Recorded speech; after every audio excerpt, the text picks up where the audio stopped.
एक ऐसे सर्कल में फंस गए हैं कि ना आप ऑपरेट कर सकते हैं, ना आप उनको छोड़ सकते हैं। अब पाकिस्तान के ना तो हुक्मरान इस बात को समझते हैं, ना आर्मी को चलाने वाले ऑफिसर समझते हैं। हम रिक्वेस्ट करते हैं कि पाकिस्तान से जो है एटमी ये जितने भी न्यूक्लियर वेपन है ये पाकिस्तान से लिए जाए, कंप्लीटली उठा के ले जाए, क्योंकि पाकिस्तान की हालत यह है कभी भी पाकिस्तान के अंदर कुछ भी हो सकता है। भारत की रेमिटेंस जो है वो दुनिया की सबसे ज्यादा रेमिटेंस वाला मुल्क बन चुका है। लेकिन अगर पाकिस्तान की बात की जाए तो पीटीआई ने बोल दिया है कि जी पाकिस्तान में आप रेमिटेंस ना भेजें।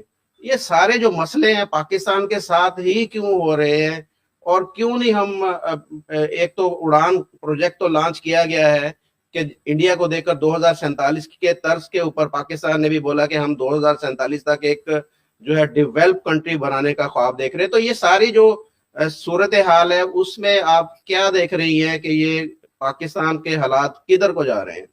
ये जो हम ख्वाब देखते हैं ना, वो ख्वाब देखने के बाद उठ के काम भी करना पड़ता है, वो हम सोते ही रह जाते हैं, इसलिए शायद मुझे लगता है हम आगे नहीं बढ़ पाते।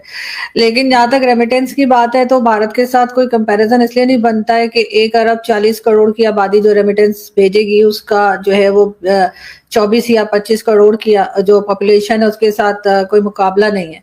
हमारे अगर सारे लोग भी भेजना शुरू कर दें तब भी यही हो। और अगर अब जो भी आता है पाकिस्तान में एज अ प्राइम मिनिस्टर, चाहे वो किसी भी पार्टी का हो, उसको लाने वाले तो फौजी ही होते हैं, उनको लाने वाली तो एस्टेब्लिशमेंट और एजेंसीज ही होती हैं, तो वो वही काम करते हैं। ये बेचारे सिर्फ सामने होते हैं बुरा भला सुनने के लिए, पब्लिक को फेस करने के लिए। तो इन्हें अपनी मर्जी से जब ये काम करने लगते हैं या कोई भी कोशिश की जाती है, चाहे वो आप नवाज शरीफ साहब को देख लीजिए, जिस वक्त उन्होंने कारगिल के ऊपर आवाज उठाई तो उसके साथ ही उनको हटा दिया गया।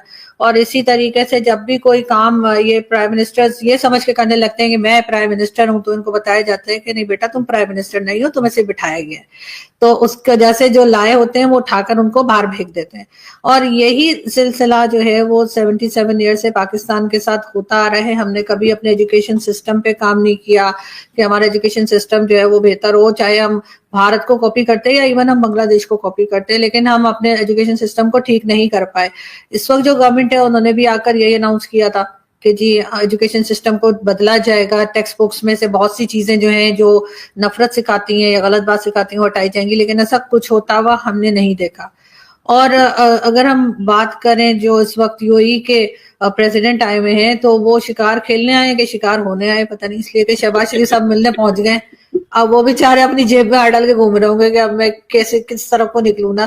तो वो जाते जाते भी वो, जैसे मैं कहती हूँ कि अगर चिल्लर पार्टी भी करेंगे झूठा दिया तो उन्होंने, शहबाज शरीफ को गाड़ी में झूठा दिया उन्होंने खुद ड्राइव करके। मगर ये जरूर है कि कुछ ना कुछ शहबाज शरीफ साहब, वो पता नहीं आप लोगों ने मूवी देखी है कि नहीं, अंदाज अपना अपना, उसमें कहता है ना मुगेम्बो का भतीजा हूं, कुछ तो लेके जाऊंगा। तो वो शहबाज शरीफ साहब भी मेरे ख्याल है वही करते हुए दिखाई देंगे कि अब वो आ तो गए शेख साहब, तो कुछ ना कुछ लेके जाएंगे। पाकिस्तान में सिर्फ ये यूएई की बात नहीं है, सऊदी अरब या जितनी भी गल्फ कंट्रीज है, वहां के जो भी अमीर होते हैं या प्रेसिडेंट होते हैं या किंग होते हैं, वो यहाँ पर शिकार खेलने आते हैं और हम पैसा लेकर। और अभी रिसेंटली एक मेरे ख्याल अमेरिका से कोई साहब आए थे और बताया जा रहा था, बड़ी लंबी चौड़ी रकम लिखी हुई थी, एग्जैक्ट फिगर मुझे याद नहीं, लेकिन ये कि था कि जी उन्होंने शेर या वो मारा, टाइगर मारा था, जो अब नायाब हो गए।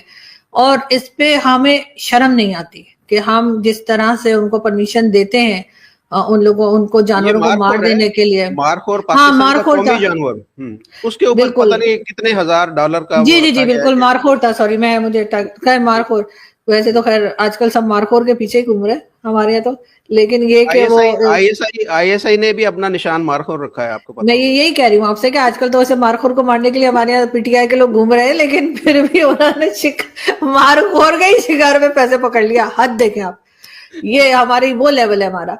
तो इस तरह से तो हम पैसा बना, स्पेशली पाकिस्तान के कंटेक्स्ट में हालात बहुत ज्यादा खराब है। और मैं समझता हूँ कि उसमें कुछ वो जो आप पंजाबी का एक शेर भी है, कुछ वो सानोदी मरंदा शौक शौक से ही हम पाकिस्तान भी कुछ जो है ना, बजाय इसके के हालात की नजाकत को देख के, सिचुएशन को देख के पॉलिसी हम ब्रगेडो में चले जाते हैं। जब से ये बीरमल पे जो अटैक हुआ था, जहां पाकिस्तान ने तहरीक तालिबान के जो 4 कैंप्स से जो दावा किया है कि उसको टारगेट किया था, उसने 50 के करीब जो है टीटीपी के एक्टिविस्ट या उनके जो दहशतगर्द वो उसको हलाक किया था। उसके बाद अफगानिस्तान में जो सूरत हाल बनी है और अब लग ऐसा रहा है जो मैं देख रहा हूँ कि अफगान तालिबान जो है, पहले तो ये था कि वहाँ के अफगानिस्तान की अफगान डायस्पोरा जो है मुल्क से बाहर, और इवन अब काबुल में भी वो नॉन तालिबान जो थे वो ये टीटीपी वालों को मतलब है कि अलाहिदगी पसंद या आज़ादी पसंद या इस्लामिस्ट जो है वो कह रहे थे, और वो इस तरह बयानिया तरतीब दे रहे थे जैसे कि ये एक पश्तून मूवमेंट है। वो टीटीपी को इस पश्तून नेशनलिस्ट मूवमेंट के तौर पर जो है प्रेजेंट कर रहे थे और कर रहे हैं।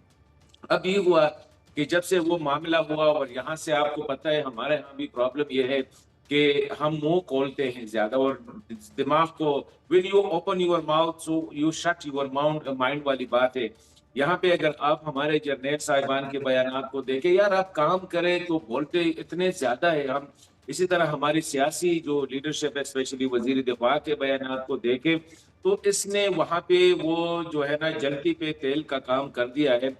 और अब जो मैं देख रहा हूँ, जो रिपोर्ट्स आ रहे हैं वो ये है कि पहले जब टीटीपी वाले ऑपरेट कर रहे थे तो वो सिर्फ पक्तिका और खोस्त, वो इलाके जो ज्यादातर हक्कानी नेटवर्क के कंट्रोल में है या एडमिनिस्ट्रेशन में थे, वहां से ऑपरेट कर रहे थे। अभी जो खबरें आ रही हैं कि ये जो वार बैटल जो फील्ड है उसको वो मजीद, अब ये है कि खैबर एजेंसी भी इंक्लूड हो गई, ममन मतलब है कि अक्रॉस जो है निगरहार आ गया, वहां से कुनड़ आ गया, वहां से नूरिस्तान आ गया।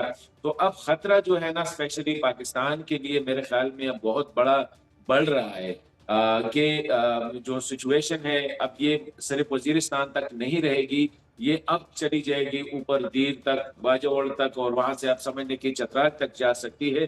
क्योंकि अब वो आए हैं वो अपनी उसमें मचोइज्म में कि पाकिस्तान ने ये किया तो हम ये करते, और जिस तरह मैंने कहा कि जिस तरह फिर वजीर दिफा के बयान आ गए, फिर जनरल साहब की बयान आ गई कि ये एक पाकिस्तानी के लिए पूरा अफगानिस्तान कुर्बान कर देते हैं। मतलब ये है कि करने और बोलने में बहुत ज्यादा आपके वर्ड्स जो है more deadly than the weapon you are using, ये है मसला है।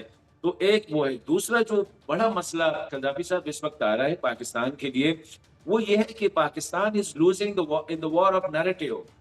ये जो बयानिया वो तरतीब दे रहे हैं स्पेशली सोशल मीडिया पे, और फिर इसके बाद जो स्पेशली वो नेटवर्क्स, अमेरिकन नेटवर्क्स जो है जो पश्तो में ब्रॉडकास्ट करते हैं, अगर आप वो देखें जिस तरह वो बयानिया तरतीब दे रहे हैं तो इससे एक असर हो रहा है। खैबर पख्तूनख्वा और कबायली इलाके जो पुराने वाले थे वहां पे अगर आप 10 बंदों से पूछे तो मैं समझता हूं कि 9 जो ऐसे होंगे जो आपको कहेगा कि रियासत जो है ना ये गप लगा रही है, हमारी रियासत पे उनका एतमाद जो है वो काफी कमजोर हो चुका है। तो इस वक्त पाकिस्तान जो लग ऐसा रहा है कि हम एक ऐसे सर्कल में फंस गए हैं कि ना आप ऑपरेट कर सकते हैं ना आप उनको छोड़ सकते हैं। मैं तालिबान को सिर्फ ये कहना चाहता हूं कि जो आप कर रहे हो बहुत बढ़िया कर रहे हो, कैरी ऑन माय फ्रेंड।